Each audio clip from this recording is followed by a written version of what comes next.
lalu sebelum aku ke US. Mas Tenta lupa deh. Aku lupa.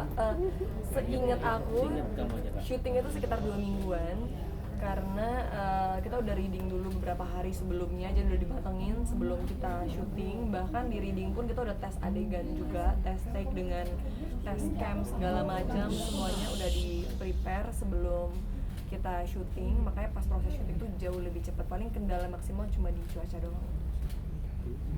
Tantangan main film horor apa sih, Ilona? Ini udah syuting yang kelima kali. Kelima ya. Tadi aku bilang, aku suka banget nonton film horor dari aku kecil. Aku suka banget film horor, thriller, misteri.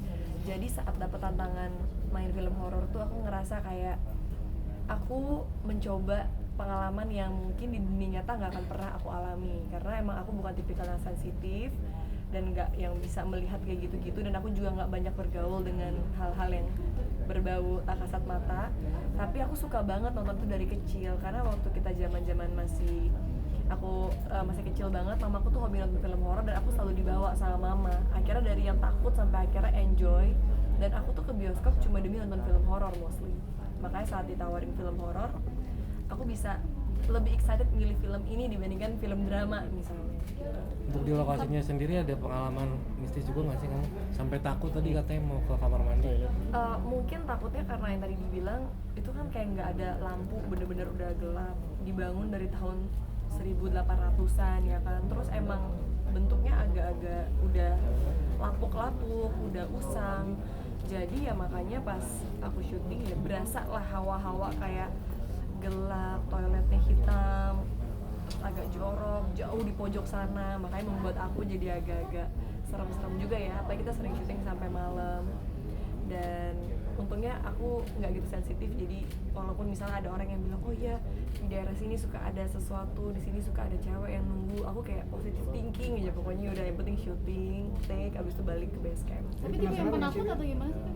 Aslinya iya sih, lumayan penakut. Kayak aku penasaran, aku suka kayak ikut-ikutan mencari kayak orang-orang cerita, aku mencari tahu kebenarannya. Tapi kalau seandainya dinampakin ya aku termasuk yang orang kabur pertama gitu.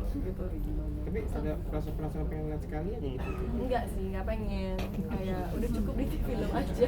Iya, tapi ada perasaan kayak bulu bergidik atau perasaan kayak gitu gak sih? Kalau Pas kita lagi syuting mungkin pas yang ngeliat hantunya kali ya, karena hantunya tuh digambarkan sesuai dengan gambaran yang selama ini Mas Entot lihat. Karena Mas Entot tuh pertama kali ngomong sama kita, ketemu di ini ngomong gini, biasanya kalau film horor tuh hantu itu aslinya nggak kayak gitu kalau benar-benar dilihat sama anak indigo.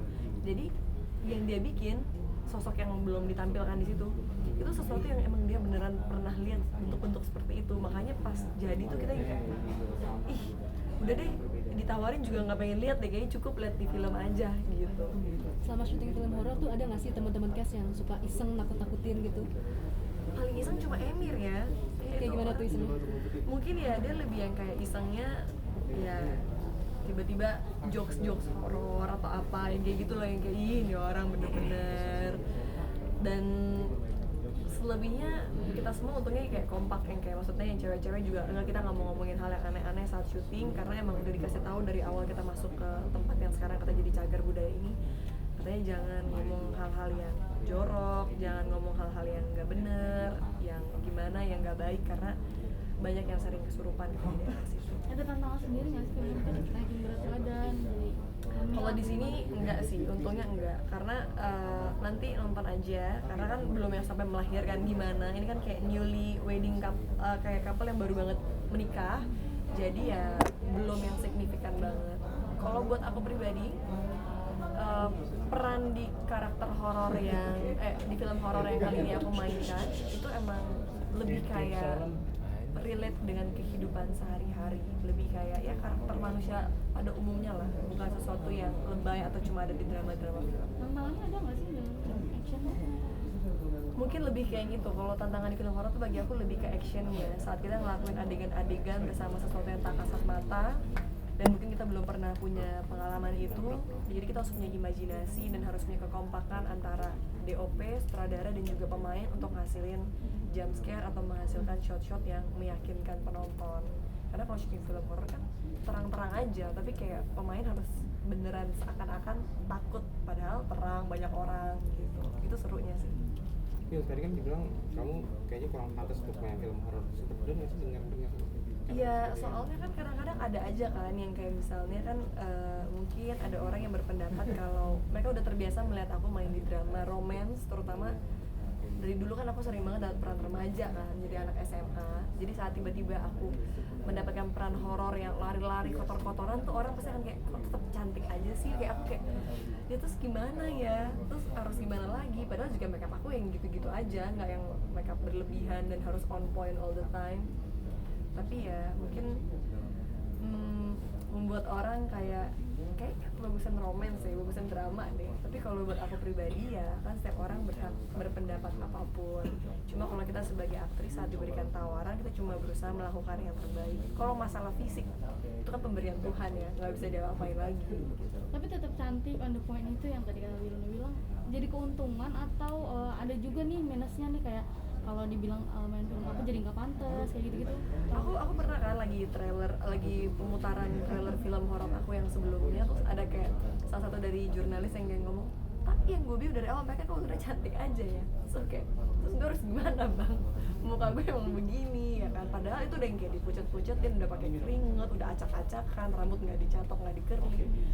Jadi emang pada akhirnya menurut aku tuh kembali ke persepsi dan perspektif orang dalam melihat sesuatu, dalam melihat aktor dan aktris, dalam melihat sebuah film pasti akan berbeda-beda, dan pendekatan yang akan dirasakan setiap orang setelah menonton film Janji Darah pun pasti akan berbeda. Jadi ya yang penting kita niatnya baik, terus cuma pengen melakukan yang terbaik dan berusaha menghibur masyarakat Indonesia. Masalah nanti outputnya gimana dan respon dari orang seperti apa, ya aku cuma berharap semoga diapresiasi.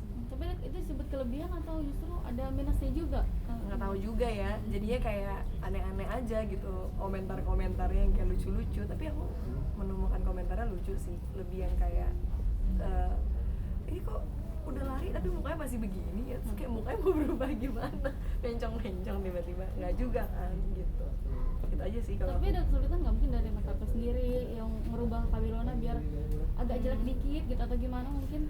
Kayak aku juga jadi pas aku syuting itu udah yang kayak Wilona kita jangan makeup terlalu tebel ya, pokoknya kita makeup soft-soft aja. Oke, siap deh, atur aja. Jadi ya udah, kayak aku benar-benar memberikan kepercayaan sepenuhnya kepada orang makeup di lapangan untuk melakukan apa di wajah aku atau style aku dan baju aku gitu. Feel atau pengen tadi bilang masih cantik, kalau pengen ibaratnya mendingan sekalian peran yang benar-benar orang nggak bisa lihat lu cantik, terus pengen lu benar serem apa mau jadi setannya atau gimana? Problemnya nggak pernah ditawarin begitu sama produser ya.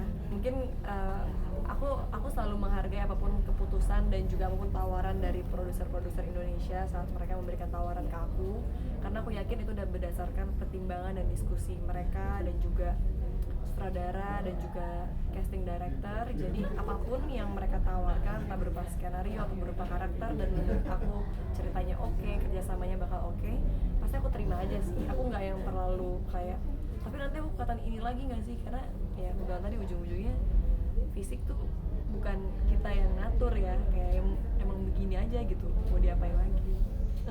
Bingung. Oke.